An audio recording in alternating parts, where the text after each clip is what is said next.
అందరికీ నమస్కారం అండి. భార్యాభర్తల బంధం గురించి మాట్లాడుకుంటున్నాం.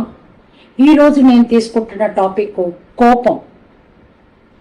కోపం ఏ విధంగా భార్యాభర్తల బంధంలో విఘ్నాన్ని కలిగిస్తుందో ఈరోజు ఎపిసోడ్లో చెప్పుకుంటామండి. దానితో పాటు భార్యకు ఉండాల్సిన లక్షణాలు కూడా చెప్పుకుంటూ వెళ్ళిపోదాం. వెళ్దామా వీడియోలోకి?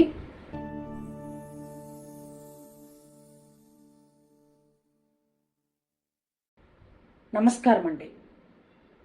దారి బాగుంటేనే ప్రయాణం సాఫీగా వెళ్తుంది.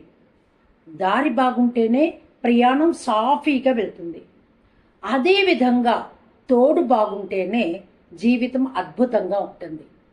మన తోడు బాగుంటేనే జీవితం అద్భుతంగా ఉంటుంది. బాగా ఆకలి వేసిందనుకోండి, కావాల్సింది అన్నం. ఆకలి అప్పుడు కావాల్సింది గుప్పెడు అన్నం.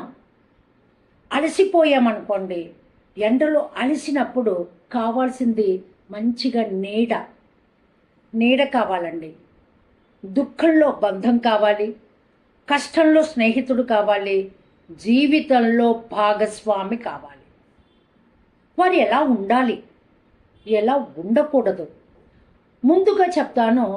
ఒక గుండె చప్పుడు, అది భార్య అయి ఉండాలి. గుండె చప్పుడు భార్య అయి ఉండాలి. ఆ చప్పుడు కొట్టుకుంటున్నంత వరకు అతని లైఫ్ బాగుంటుందండి. గుండె చప్పుడు ఆగిందో మీకు తెలుసు ఏం జరుగుతుంది అన్నది. కాబట్టి భర్త స్వాంతన భార్యకి కావాలి, భార్య స్వాంతన భర్తకి కావాలి. భర్త యొక్క భుజము ఆమెకి స్వాంతన అవుతుందండి. అలాగే భార్య ఒడి భర్తకి స్వాంతన అవుతుంది. పసిబిడ్డ అవుతాడు. అప్పుడు అతడు భర్త అనిపించుకోడప్పుడు పసిబిడ్డ అవుతాడు.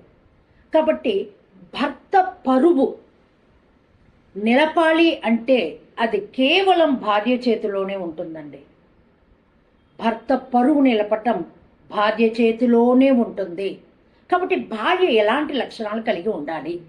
ముఖ్యంగా ఉండాల్సిన విషయం ఏంటి అంటే విధేయతతో ఉండాలండి.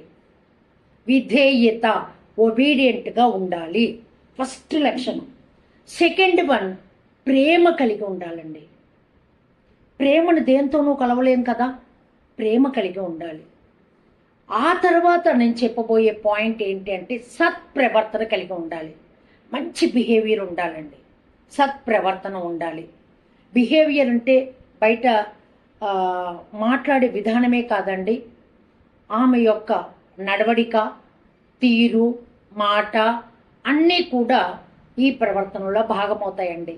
ఆ తర్వాత భర్త మీద ఎంతో శ్రద్ధ కలిగి ఉండాలి. శ్రద్ధ కూడా ఇంపార్టెంట్ అండి. శ్రద్ధ కలిగి ఉండాలి. పవిత్రత ఆమెకి పెద్ద ఆస్తి ఉండాలి.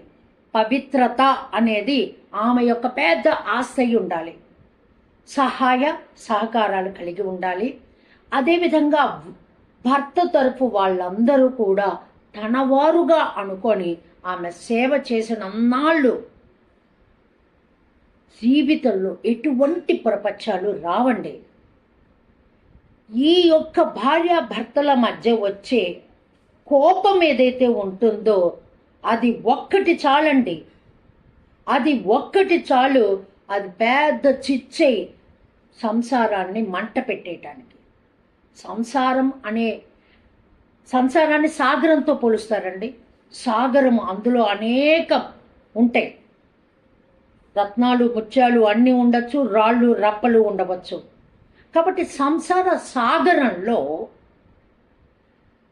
కోపం అనేది వచ్చిందో మొత్తం తగలబడిపోతుందండి. కాబట్టి కోపము, తన కోపమే తన శత్రువు, తన శాంతమే తనకు రక్ష, ఇవన్నీ పెద్దలు ఉట్టినే చెప్పలేదండి. కోపం ఒక వ్యక్తికి వచ్చింది అంటే, ఇరువురిలో ఒకరికి వచ్చింది అంటే ఒకరు తగ్గి ఉండాలి, ఇంకొకరికి వచ్చినప్పుడు ఇంకొకరు తగ్గి ఉండాలండి. కోపము వచ్చిందో వస్తాయి, అనేక సందర్భాల్లో అనేక విషయాలలో రావచ్చు.